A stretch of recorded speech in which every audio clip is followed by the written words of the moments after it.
The year before my daughter Yael was born, my wife Kristen and I took a trip to Thailand. We spent most of our time in a beach town called Krabi, but the final 3 days of our trip we spent in the city of Bangkok. It was an experience that reminds me of what we find in the second half of Acts 19. Everywhere we went, rural or urban, there were Buddha statues. In Bangkok, there was one statue of Buddha lying on his side that was 46 meters in length. Now, like the idols to Artemis in Ephesus, there were also smaller ones available for purchase. Now, the difference being in Thailand, they could be purchased, but were for the most part illegal to remove from the country.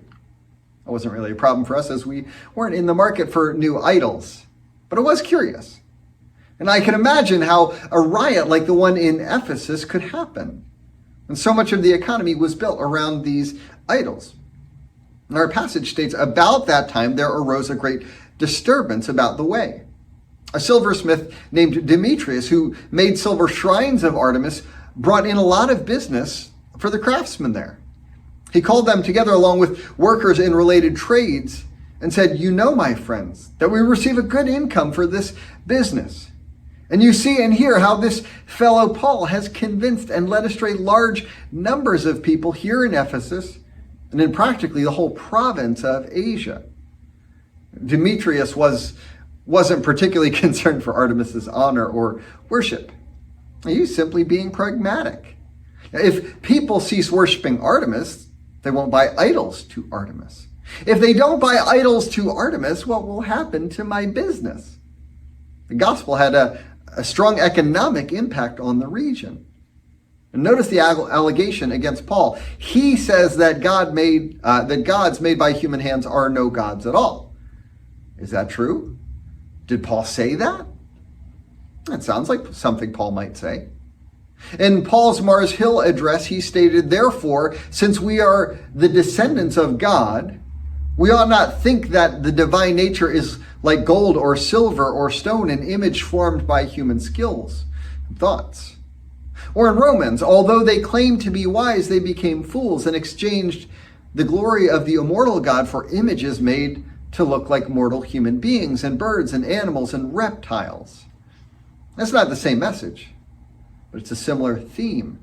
In fact, the issue of idols and their rejection is a rather significant theme in Paul's writings. It's also a complex theme. Sometimes they're nothing, as Paul apparently contends here.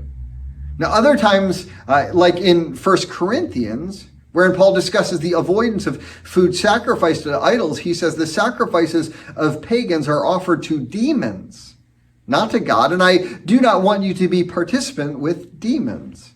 Now, so which is it? Are idols nothing, or are they a demonic presence in disguise? I know when we were traveling, these ancient Buddhist temples felt misguided, but not necessarily demonic. Yet I've also heard of people outside of Hindu temples having a distinct feeling of something unsettling. And perhaps parsing out which is ultimately not Paul's purpose. Perhaps we would do better to simply heed the warning to avoid idolatry. In the first century, the practical implication would have been pretty easy. Don't worship Artemis or Apollo or any of the other gods. Don't enter their temples to worship them. Even today, it's fairly straightforward if you're limiting idolatry to the worship of foreign gods. Now, something tells me Paul would have much to say about the idolatry in our day, even within the church.